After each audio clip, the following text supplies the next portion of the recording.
Boris Becker arrived at court for sentencing wearing a tie in the Wimbledon colours. He'd won the championship 3 times, among 6 Grand Slam titles in a tennis career that had earned him more than $50 million. Now, bankrupt and convicted on charges of concealing his assets from investigators, Becker would listen as Judge Deborah Taylor sentenced him to 2.5 years in prison.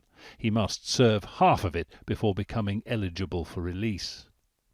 "I accept the humiliation you have felt," she told him, "but you have shown no humility."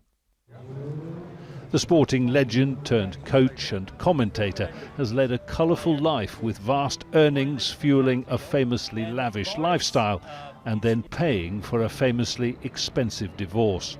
Seldom far from the tabloid headlines, Becker fathered a daughter after a casual encounter with Russian model and waitress Angela Ermakova at a London restaurant in 1999.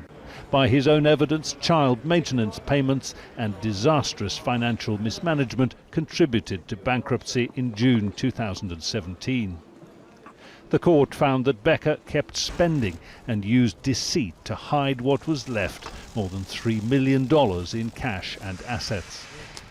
At trial, the jury had heard in his defence that Becker had relied on insolvency lawyers, signing papers he hadn't read and failing to understand his responsibilities. The jury instead found his actions deliberate and dishonest.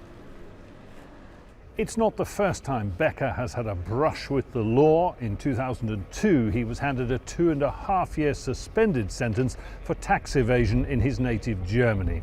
Here, in the country he now calls home, Boris Becker is going to jail. Jonah Hull, Al Jazeera, Southwark Crown Court, London.